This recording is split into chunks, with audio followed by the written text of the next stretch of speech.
galera, estamos de volta na nossa super revisão Unicamp, galerinha. Olha só, sem perder muito tempo para a gente gabaritar na prova, se liga, questão de número 11 na tela. Se liga aí, galerinha, ó.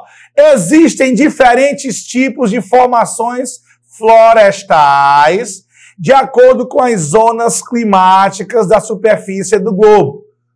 As florestas de coníferas distribuem-se em áreas de climas frios. Olha aí, ó.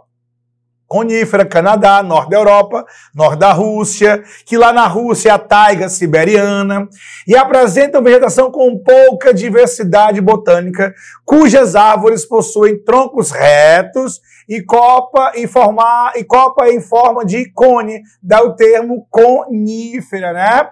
As florestas equatoriais distribuem-se em áreas de climas quentes e úmidos, com elevada diversidade de espécies vegetais. Olha aí, galera, floresta de coníferas, elevadas latitudes, como eu falei lá no começo, né? Norte do Canadá, norte da Europa, aquela região ali da Lapônia, a árvore de Natal, a árvore do Papai Noel, né, professorzinho? Das espécies aciculifoliadas, as folhas finas e pontiagudas, bem como se estendendo até a Rússia, a famosa taiga siberiana. Já no segundo momento, trouxe quem? A floresta equatorial, as florestas equatoriais, que também vão se distribuir aí na mesma latitude em continentes diferentes. Aqui na América, a floresta amazônica, lá na África, a gente vai ter quem? A floresta do Congo, bem como lá na Ásia, a floresta da Indonésia.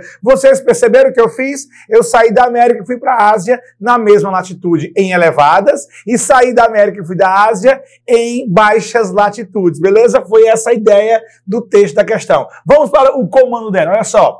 Os fatores que influenciam e definem as diferenças biogeográficas dos dois tipos florestais. Olha aí, galera, quais são os fatores que vão diferenciar das coníferas das equatoriais? Item A, posição longitudinal e projeção azimutal. B, distribuição latitudinal e diferença de altitude.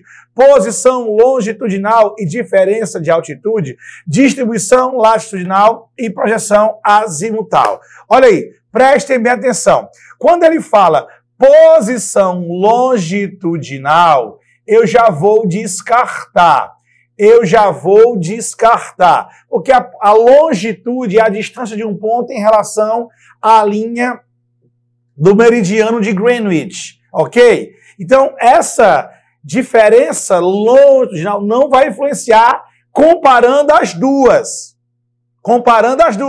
O que vai diferenciar, ó, é a posição latitudinal. Uma em elevada latitude, outra em baixa latitude. Então, descarta o item A e o item C. Quando ele fala projeção azimutal, nada a ver, galera. Projeção azimutal, nada a ver, professor. Projeção azimutal é um tipo de projeção, que é a projeção, é uma ferramenta que tem como objetivo reduzir as distorções na confecção de um mapa, de acordo com a sua necessidade. Você usa uma projeção cilíndrica, uma projeção cônica ou uma projeção azimutal, também chamada plana. Zero a ver, professor. Então, restou quem, galera?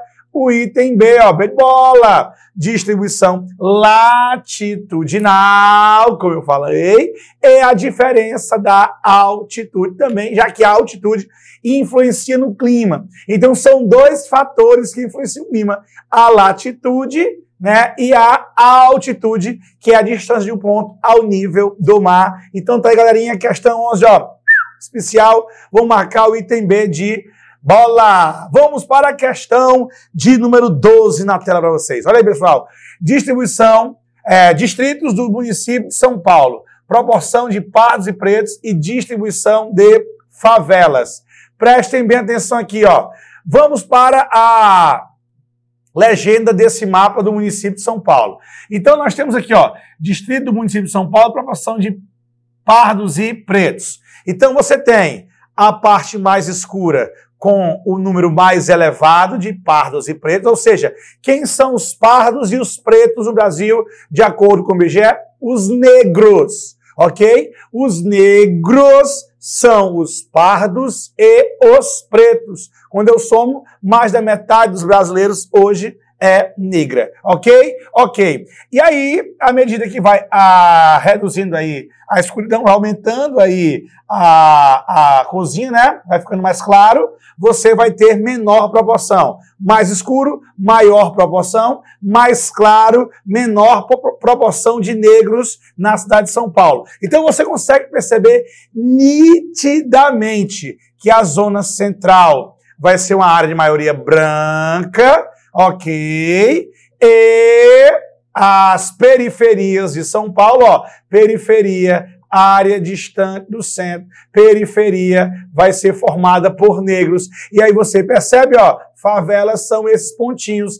Na área central, menos favelas, nas periferias, mais favelas. Pronto, é essa análise que a gente tem deste mapinha. Então vamos para o que a questão quer da gente.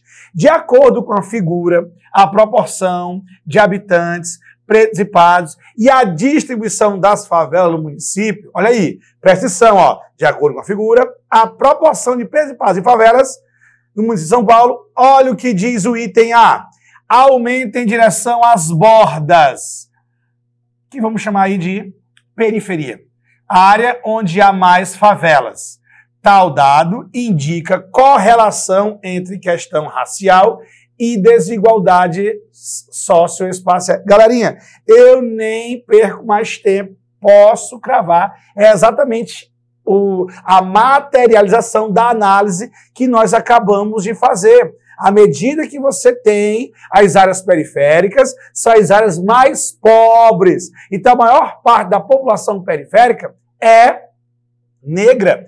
E a maior parte da população branca mora em áreas de melhor nível socioeconômico. E isso não é só uma realidade de São Paulo, isso é uma realidade das grandes cidades brasileiras. Por isso que as áreas periféricas, onde você tem aí o menor investimento em infraestrutura, vai ser as áreas mais afetadas pelos eventos extremos do clima. Daí a gente trazia um termo muito importante, o racismo ambiental, né? O racismo ambiental foi muito bem discutido nas chuvas em 2024 do Rio Grande do Sul, onde a população mais pobre e a população mais negra nas cidades atingidas foram as pessoas, a faixa de população que sofreram com mais danos. Tá bom, galerinha? Então tá aí o item A. Vamos só ver aqui o item B. Diminui em direção às bordas, não vou ler mais.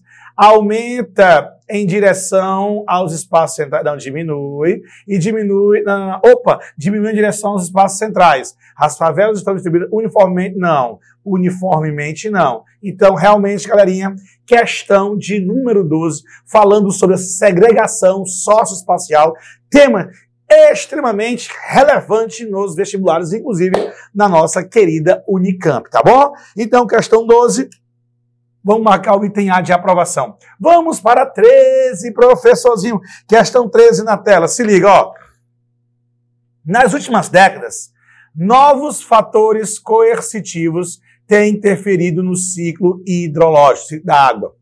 Mudanças climáticas e o uso generalizado do fogo pode eliminar árvores derrubadas e limpar a vegetação daninha. Muitos estudos mostram que, na ausência de outros fatores contribuintes, 4 graus Celsius de aquecimento global significariam o ponto de não retorno para as savanas degradadas na maior parte das regiões central, sul e leste da Amazônia. Aí você fala, e tem savana na Amazônia? Tem, é o Cerrado. O Cerrado é a savana brasileira. Ai, professorzinho, é verdade. Vamos lá. O uso generalizado do fogo, as queimadas, leva à secagem da floresta circundante e a uma maior vulnerabilidade. Olha aí, ó, sua ao fogo no ano subsequente. Uma vez queimado, fica mais vulnerável para o ano seguinte, né? Acreditamos que sinergias negativas entre desmatamento, mudança climática e o uso difundido do fogo indicam um ponto de não retorno para o sistema amazônico se transformar em ecossistemas não florestais no leste, sul e centro da Amazônia. E se você observar, galera, leste e sul da Amazônia é uma área que vamos chamar de arco do desmatamento. É a área de maior incidência dos mais de 20% que nós já perdemos da vegetação original, fruto da expansão de várias atividades econômicas. Dentre elas, podemos salientar aí a expansão, professor, de quem? Do agronegócio no nosso país. Tem aquele agronegócio que está dentro das práticas ecologicamente corretas, faz questão de estar lá, é fundamental para a marca das grandes empresas e, obviamente, o agro é a primeira atividade a sofrer com a falta, com os impactos ambientais. Mas, infelizmente, temos uma outra galera que trabalha não respeitando as leis, o que gera um grande desafio para o poder público nessa região da floresta amazônica, principalmente em suas bordas, onde há o contato com a savana brasileira, onde há o contato com o nosso cerrado. Tá bom? Beleza, professor. Entendi aí. O que é que a questão quer da gente? Vamos lá. Questão 13. Considerando é certo acima, qual é o alerta dos cientistas sobre a Amazônia? Assinale a alternativa correta. Vamos lá. Correta. Alerta dos cientistas. Alerta, vai. Item A.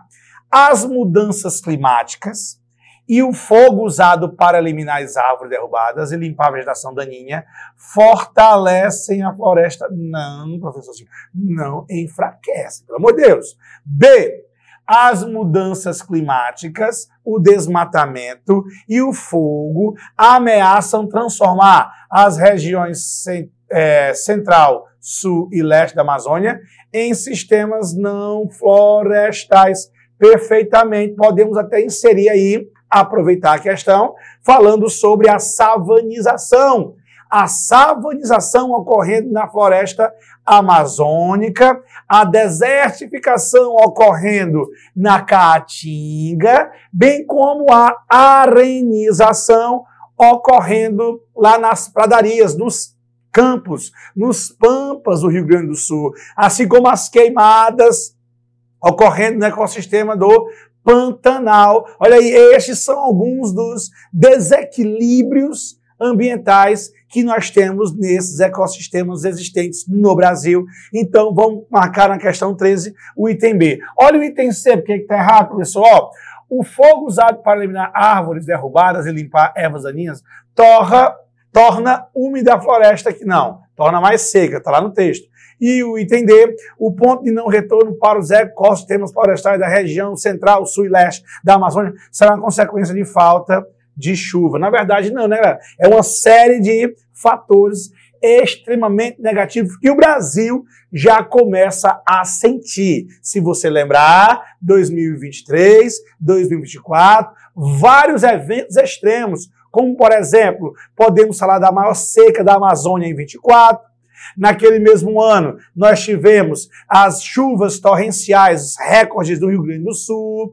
Você pode também chamar atenção para a pesquisa do INPE, do Instituto Nacional de Pesquisas Espaciais, em parceria com o CEMADEM, né, o Centro Nacional de Monitoramento de Desastres Naturais no Brasil. Eles concluíram um estudo que, no Brasil, em específico na parte central do sertão nordestino, que coincide com a parte central do ecossistema Caatinga, nós já temos ali um clima desértico, a queda brusca da precipitação na região há muito tempo, há pelo menos 2 décadas, já é considerada a existência de um clima desértico no Brasil, infelizmente. Tá bom, galerinha? Então, de fato, questão 13, vamos marcar o item B de bola, professor. Show, professorzinho, não para. Vamos lá. Questão 14, se liga aí, galera. Questão 14, muito importante, tá? Vamos lá. Concentração de renda, participação do 1% mais rico na renda total do país e do mundo em percentual. Olha aí, cara, 28% é o Brasil, cara. Só perde para quem? Para o Catar. Para os emírios do Catar. Meu Deus, é 29%. Aí vem Chile, América Latina, Líbano, Oriente Médio, Emirados Árabes, Iraque, Turquia, Índia, Rússia, Kuwait. Olha aí, ó, bem acima da média mundial. Há uma grande disparidade no nosso país e esse é um dos grandes problemas existentes no Brasil. Perfeito? Ok, vamos lá. Vamos aqui. O gráfico anterior apresenta a concentração de renda no topo da pirâmide social. No Brasil, o 1% dos super ricos, há aproximadamente 1,4 milhão de adultos, num país que tem 203 milhões, segundo o último censo. Olha aí, 0,5% dos brasileiros, tá? Captura 28,3% dos rendimentos brutos totais do país e recebe individualmente, em média, R$106 mil por mês pelo conjunto de todas as suas rendas, dados de 2015. Olha, galera, olha que disparidade a gente tem no Brasil quando falamos em distribuição de riqueza, questões de salário. Do outro lado, você tem mais, segundo o IBGE, mais de 60% dos brasileiros ganhando até um salário mínimo. Então é mais ou menos essa realidade de fato do Brasil. Entra governo, sai governo, entra governo, sai governo. E esses extremos, eles não mudam. Isso é um fato estrutural do Brasil, infelizmente. Vamos lá. Vai, professor. O que é que quer da gente aí a questão? Questão 14. Com base no gráfico anterior e em seus conhecimentos, assinale a alternativa correta. Vamos lá. Presta atenção. Item A. O Brasil é o segundo país no ranking e o único país latino-americano entre os 10 primeiros. Fato explicado por ter a maior população entre esses 10. Não, né, galerinha? É o segundo, mas não é o único dos 10 primeiros. Você vai ter, por exemplo, ó, aqui, ó, logo atrás do Brasil, o Chile, cara. Pelo amor de Deus, professor. Bora para o item B. A concentração de renda indica a capacidade de geração de riqueza em um país e sua distribuição entre todas. Não é entre todas, não é entre todas. E não é a geração de riqueza. O Brasil tem um PIB gigante. Ao contrário, demonstra a má distribuição dessa riqueza gerada no nosso país. Não marca o item B. Olha o item C. A Índia apresenta alta concentração de renda. Não tenha dúvida. Lá você vai ter a riqueza gigantesca e a pobreza gigantesca também. Contudo, por ter a segunda maior população absoluta do mundo, a renda é bem distribuída. Dois erros. Nem tem a maior população, nem é a segunda maior.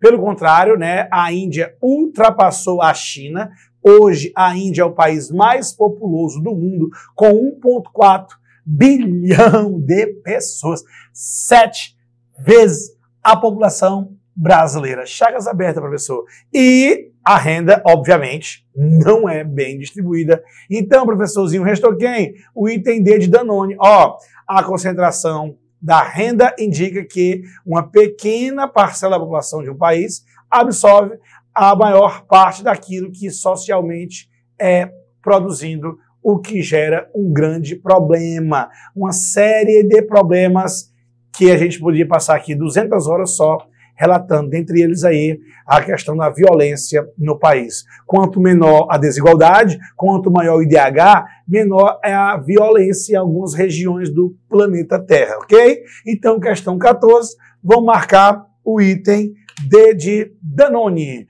Bora para 15, professorzinho, vai? Questão 15 na tela, se liga. A região denominada Golfo Pérsico abrange, além do próprio Golfo, os países que se situam inteira ou parcialmente no seu litoral, a saber, Kuwait, Bahrein, Catar, Emirados Árabes Unidos e Omã. A Arábia Saudita também é considerada parte da região, pois, embora a maior parte do seu território seja continentalizada e as principais cidades se situam no interior ou próximas ao Mar Vermelho, lá do outro lado, ela tem mais de 600 quilômetros de litoral voltado para o Golfo, com algumas cidades costeiras como Ad-Dammam e Al-Jubail, e complexas ligações várias com Catar, Bahrein e Kuwait. Está aí a região do Oriente Médio, tá? Golfo Pérsico, uma área muito importante para a geopolítica mundial, para a questão energética mundial. Última Copa do Mundo, por exemplo, foi aí. Show! Vamos lá.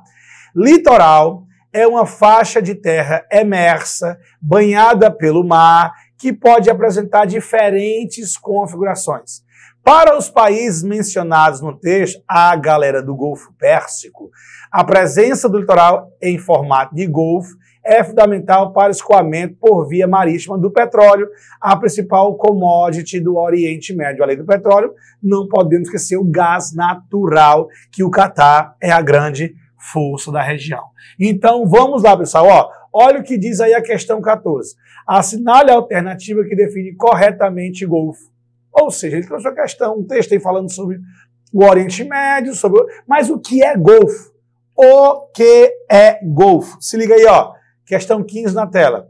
Item A.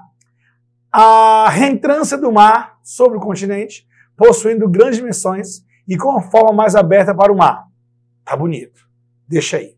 B. Parte do continente que avança para o oceano com grandes extensões e cercada de água por quase todos os lados. Não, isso aqui é o contrário. Isso aqui é a península. Ah, professorzinho. Isso é a península. C. Barreira formada no mar, localizada próxima da praia, podendo ser formada por rochas, corais e restos de animais marinhos. Também não vai ser o golfo, tá bom?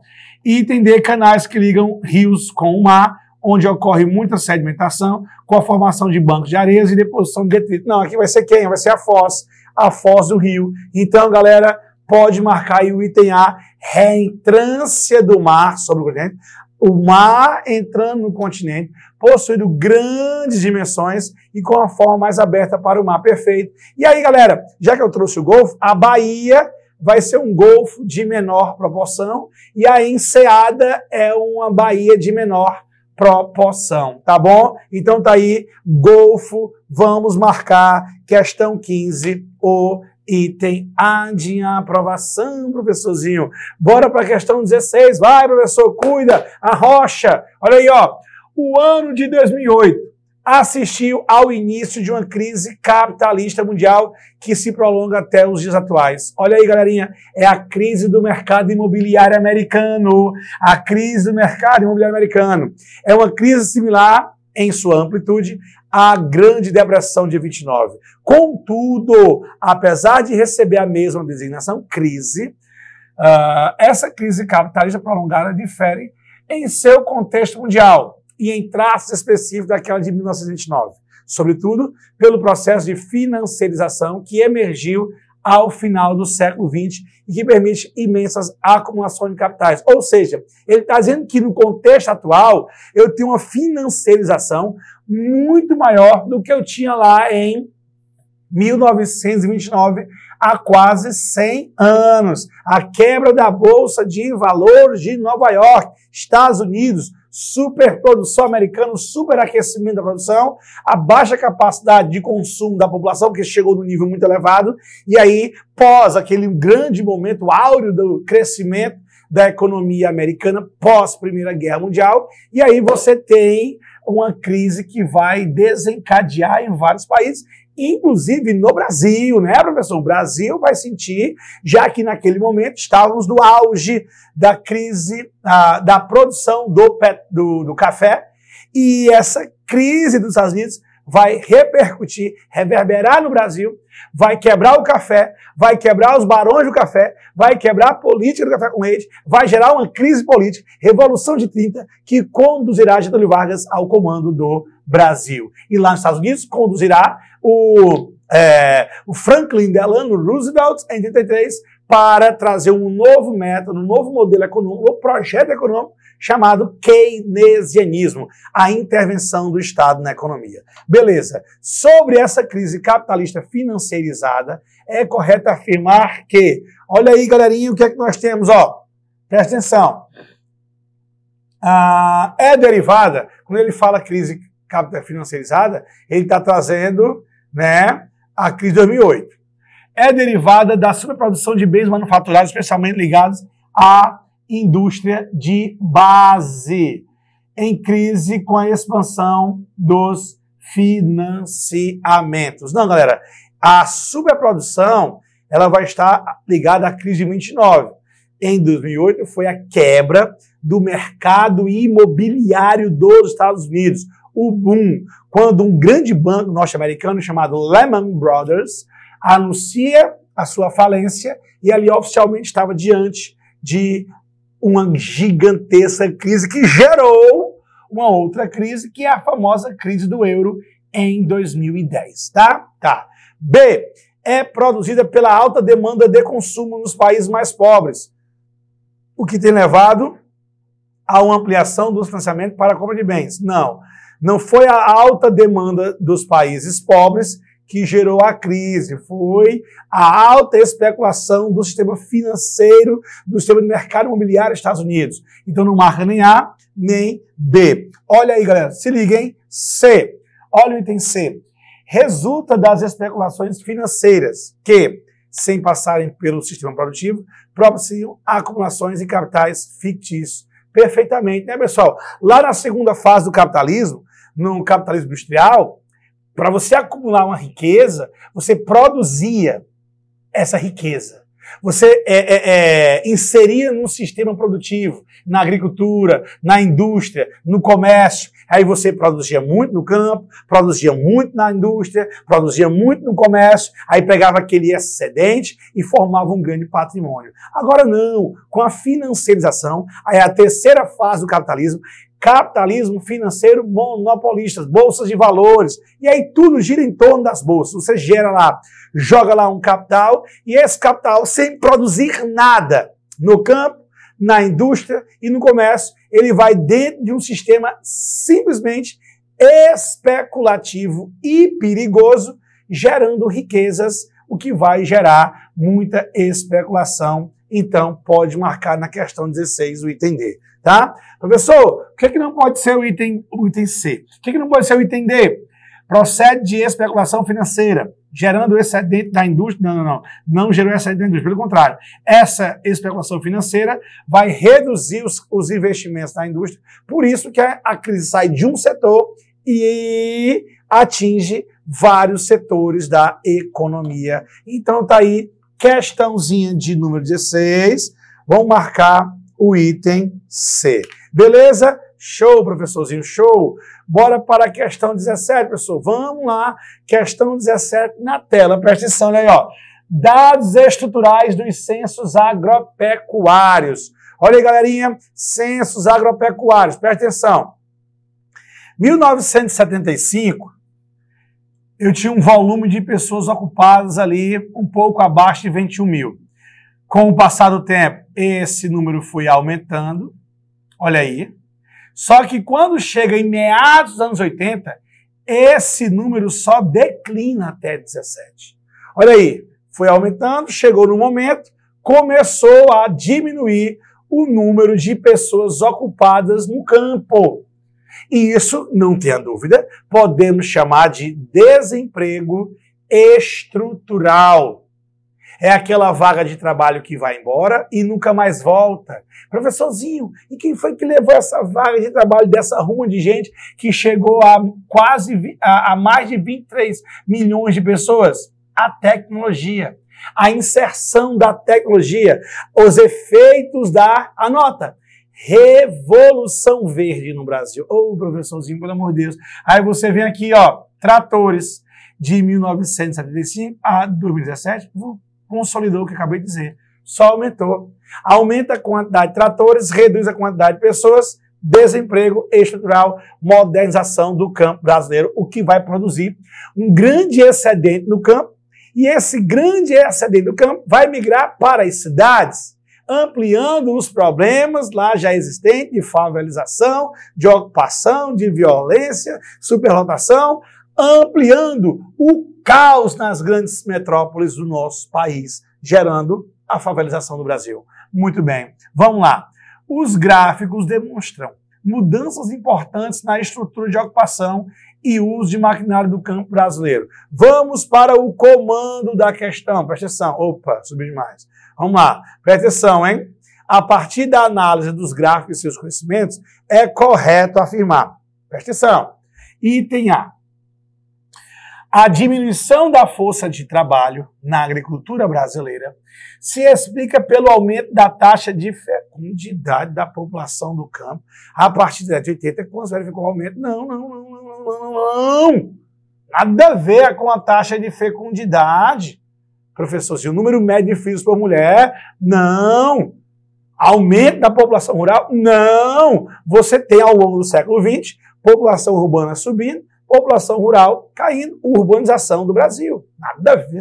Pelo amor de Deus, nada a ver. Ao B, o aumento do ingresso de tratores, resultou de um acréscimo generalizado do poder aquisitivo da população do campo e de melhor formação técnica do agricultor, permitindo a todos um acesso à mecanização. Professor, se fosse assim, se fosse esse aí, acréscimo generalizado, se fosse para todo mundo, eu não teria uma má distribuição de terras no campo, eu não teria um excedente na cidade. Muitos dos problemas sociais e econômicos das cidades não existiriam se nós tivéssemos olhado melhor para os pequenos e médios produtores agrícolas no Brasil. E eles são importantes porque são eles quem nos alimentam, tá bom? Então, em sua maior parte. O item B também vai estar falso.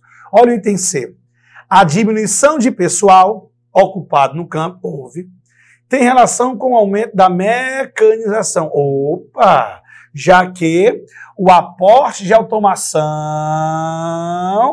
do processo produtivo agrícola representa menos necessidade de força de trabalho no campo. Tem dúvida. E pessoal, detalhe, viu? Vai piorar. Vai piorar. Por quê, professor?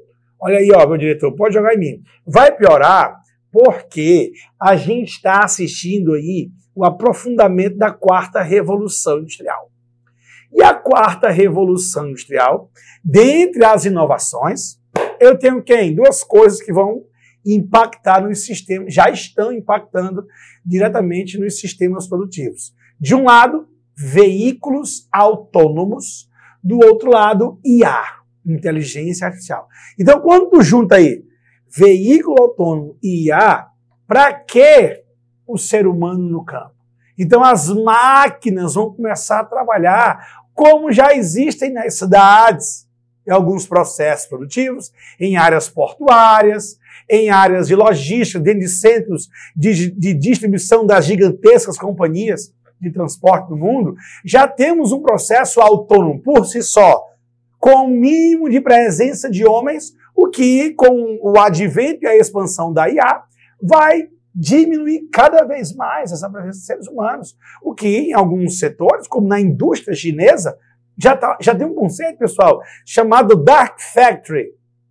O que são as Dark Factories? Dark Factories, fábricas escuras.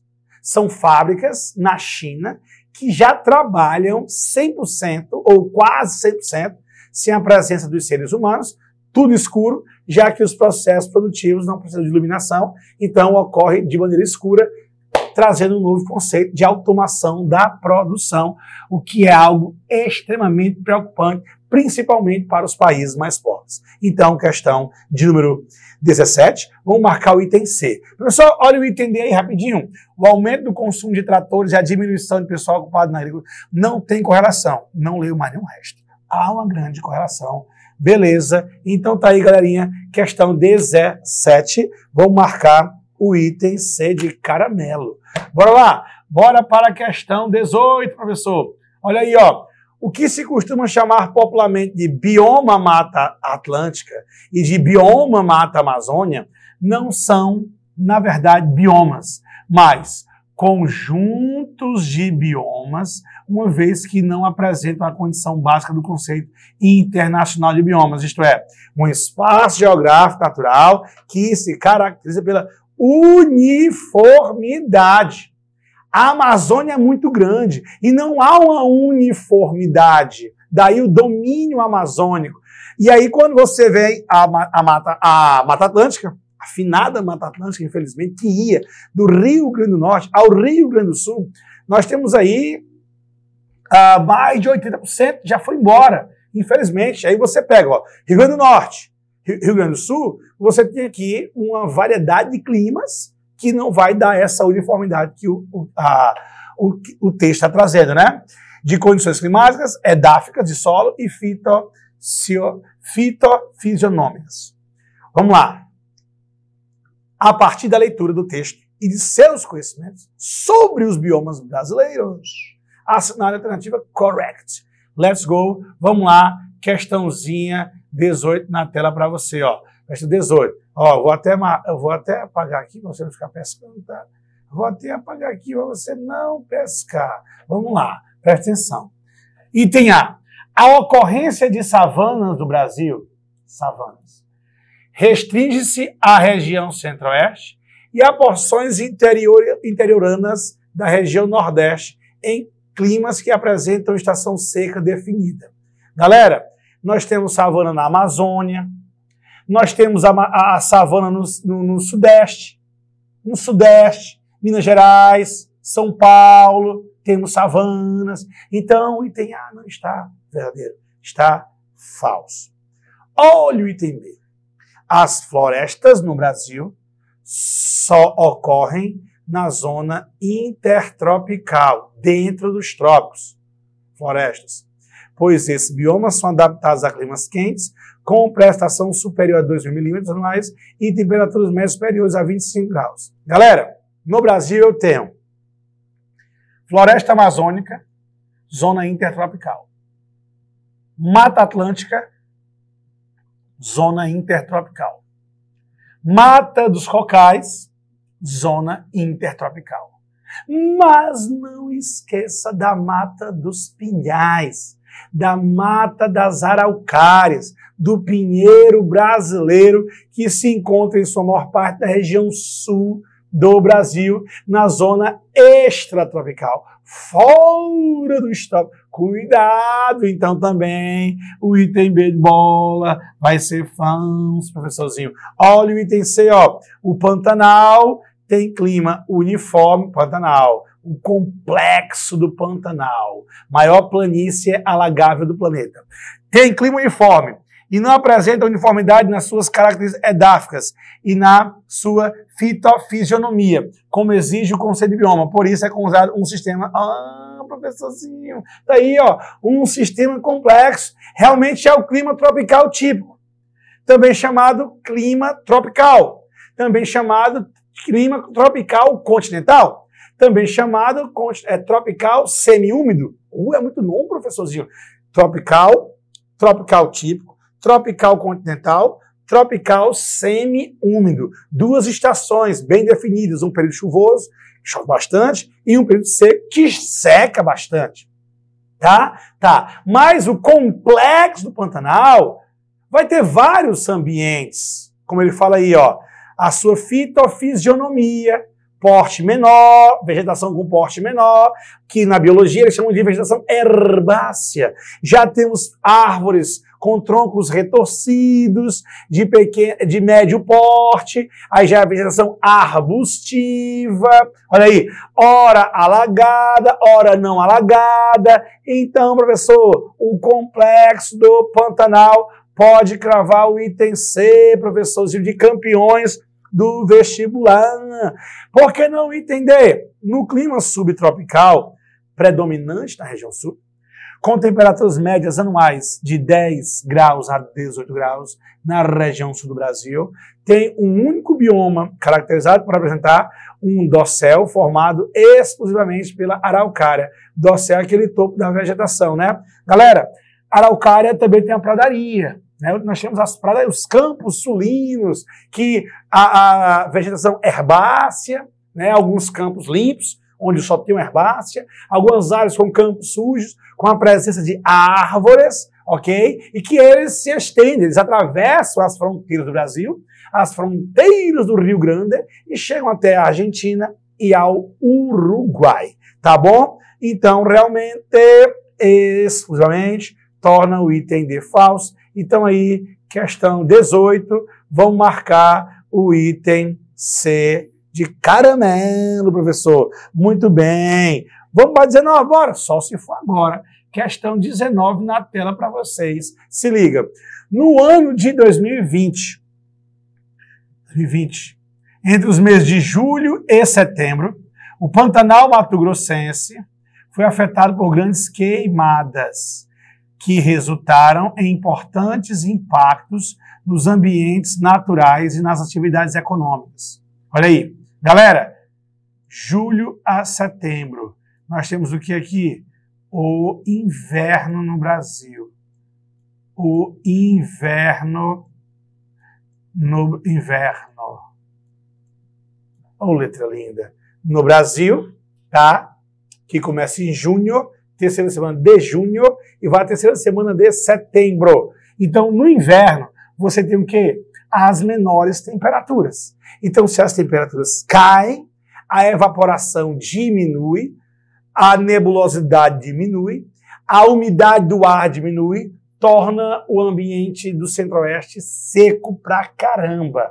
Em alguns momentos, tão seco quanto os desertos, com umidade relativa do ar girando em torno de 10, 15%, o que é um grande caos, não só para os recursos naturais, mas também para a sociedade. Beleza? Então, na época da secura do centro-oeste brasileiro do Pantanal. Daí, os grandes impactos das queimadas naturais e antrópicas. Agora vamos para o comando.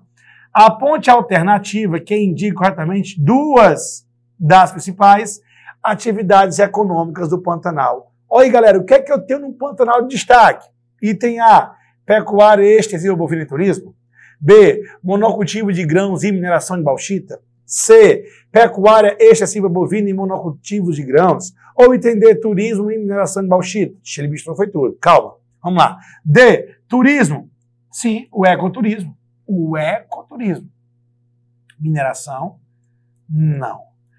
Pecuária bovina extensiva. Beleza, beleza. Pecuária bovina extensiva. Monocultivo de grãos, não. No Pantanal, não. Né? Mas quando tu sai do Pantanal ainda dentro do Mato Grosso ou no Mato Grosso do Sul, muitos grãos só de cultura como destaque. Né? O item B é formado pelos itens que nós marcamos como X, logo, pecuária bovina extensiva e o ecoturismo estão entre as principais atividades econômicas que movimentam a economia do nosso lindo Pantanal. Ok? Então, professorzinho, questão 19 pode marcar o item A de aprovação, uma questãozinha do Pantanal. E a nossa última questãozinha, olha aí, galerinha, última questãozinha, questão 20, professor. Vamos lá. Para o geógrafo Aziz Absaber, os domínios morfoclimáticos e fitogeográficos correspondem a espaços territoriais de certa extensão. Dentro de cada um, são recorrentes feições de relevo, tipo de solo, vegetação e condições climático e hidrológicas. Está aí, definindo domínio morfoclimático conforme o nosso grande geógrafo Absaber. Vamos lá. Estabeleça a correlação entre o domínio morfoclimático e suas características. Vamos lá. Ele diz o domínio e uma característica. Vamos lá. Item A. O domínio tropical atlântico. Também chamado de quê, galera? Mares de morros. Tropical atlântico, também chamado de mares de morros, ok? Ok, vamos lá. Presente, predominantemente no sentido norte e sul, perfeito, e com maior proximidade do oceano, é aquela área ali que vai coincidir com a Mata Atlântica, né? Isso, pegando o sudeste e o nordeste, por exemplo. Prevalece o relevo de serras, denominado também, olha aí, professorzinho, de mares de morros, né, os maciços antigos, e vegetação remanescente densa e rica em biodiversidade, a famosa Mata Atlântica. Ô, professorzinho, logo de cara, o item A, ele vai ser o nosso gabarito. Professor, mas dá um pente finozinho aí? Claro, vamos lá, pente fino. Bora pegar por que B, C e D estão incorretos. Olha aí, domínio do cerrado ocorre predominantemente na região central do país. Show! Possui vastos espaços de florestas densas e úmidas, com presença de ecossistema de mangue. Ixi, misturou, foi tudo. Manguezais e restinga litoral, professor. Contendo importante riqueza. Não. Misturou, foi tudo. Misturou Frei Damião com freio de caminhão. Tá? Tá. Falso, entendeu? Olha o item C. Caatinga, linda Caatinga. Olha aí. Sua extensão atinge toda a região Nordeste. Já começou errado, é o estereótipo. O Nordeste inteiro não é todo aqui, pelo contrário. O Nordeste é a vegetação, é a região, é a macro-região do IBGE mais heterogênea do Brasil, galera. É a única que tem uma sub-regionalização. Dentro do Nordeste tem a Zona da Mata, saindo do litoral oriental para o interior. Zona da Mata, litoral, Agreste, Sertão, Meio Norte. Zona da Mata, Agreste, Sertão, Meio Norte. Aí eu vou ter o quê, ó? Eu vou ter no Nordeste, quando falamos em ecossistemas, vegetação litorânea, dunas, mangues, restingas, Mata Atlântica, Caatinga, Cerrado, Mata dos Cocais e Amazônia. Olha aí, ó, ali no Maranhão, a transição do Cerrado, da Caatinga para a Amazônia, eu tenho esse ecossistema lindíssimo chamado Mata dos Cocais. Olha o tamanho da diversidade. Aí no imaginário popular, no estereótipo, todo o Nordeste é Caatinga. Nada a ver, nada a ver. Ó, apresenta vegetação semiárida, com predomínio de árvores baixas, espinhosas, e que armazenam água. Pronto. Essa segunda parte tá beleza, mas ele começou errado, tá? Então, falso. Olha o item D. Planaltos de araucárias, mata de araucária, mata dos pinhais. Ocorre em toda a região meridional. Não. Professor, o que é meridional? É sul. Não é toda a região sul. Vai ser muito forte no Paraná, aí vai perdendo a força no Santa Catarina, até chegar no Rio Grande do Sul, tá? Mas eu falei em questões anteriores que lá na região meridional, lá na região sul do Brasil, eu tenho também as pradarias. Então, professor, questão 20, vamos marcar o item A. Beleza? Galerinha, então tá aí, ó. Trouxemos aí 20 questõezinhas. Eu explorei muito geografia física, que é aquela parte que os alunos geralmente não gostam, professor, se afastam, o que gera um grande problema na hora da prova. Então eu apostei, né, eu trouxe mais questões sobre isso, exatamente para a gente bater mais nessa tecla e com certeza você fechar a nossa prova da Unicamp, tá bom? Galerinha, muito obrigado pela atenção de vocês, foi um grande prazer, boa prova domingo e até a próxima. Tchau, tchau.